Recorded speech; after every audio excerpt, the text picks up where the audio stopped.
Bhagat Singh 1929। Assembly hall में फेंका गया पर्चा। 8 अप्रैल सन 1929 को असेंबली में बम फेंकने के बाद भगत सिंह और बटुकेश्वर दत्त द्वारा बांटे गए अंग्रेजी पर्चों का हिंदी अनुवाद। हिंदुस्तान समाजवादी प्रजातांत्रिक सेना। सूचना। बहरों को सुनाने के लिए बहुत ऊंची आवाज की आवश्यकता होती है। प्रसिद्ध फ्रांसीसी अराजकतावादी शहीद वैलिया के यह अमर शब्द हमारे काम के औचित्य के साक्षी हैं। पिछले 10 वर्षों में ब्रिटिश सरकार ने शासन सुधार के नाम पर इस देश का जो अपमान किया है, उसकी कहानी दोहराने की आवश्यकता नहीं है, और न ही हिंदुस्तानी पार्लियामेंट पुकारी जाने वाली इस सभा ने भारतीय राष्ट्र के सिर पर पत्थर फेंककर उसका जो अपमान किया है, उसके उदाहरणों को याद दिलाने की आवश्यकता है।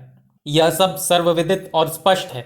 आज फिर जब लोग साइमन कमीशन के कुछ सुधारों के टुकड़ों की आशा में आंखें फैलाए हैं और उन टुकड़ों के लोभ में आपस में झगड़ रहे हैं, विदेशी सरकार सार्वजनिक सुरक्षा विधेयक और औद्योगिक विवाद विधेयक के रूप में अपने दमन को और भी कड़ा कर लेने का यत्न कर रही है। इसके साथ ही आने वाले अधिवेशन में अखबारों द्वारा राजद्रोह करने का कानून जनता पर कसने की भी धमकी दी जा रही है। सार्वजनिक काम करने वाले मजदूर नेताओं की अंधाधुंध गिरफ्तारियां यह स्पष्ट कर देती है कि सरकार किस रवैये पर चल रही है। राष्ट्रीय दमन और अपमान की इस उत्तेजनापूर्ण परिस्थिति में अपने उत्तरदायित्व की गंभीरता को महसूस कर हिंदुस्तान समाजवादी प्रजातंत्र संघ ने अपनी सेना को यह कदम उठाने की आज्ञा दी है।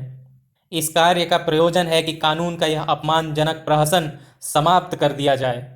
विदेशी शोषक नौकरशाही जो चाहे करे, परंतु उसकी वैधानिकता का नकाब फाड़ देना आवश्यक है। जनता के प्रतिनिधियों से हमारा आग्रह है कि वे इस पार्लियामेंट के पाखंड को छोड़कर अपने अपने निर्वाचन क्षेत्रों को लौट जाएं और जनता को विदेशी दमन और शोषण के विरुद्ध क्रांति के लिए तैयार करें।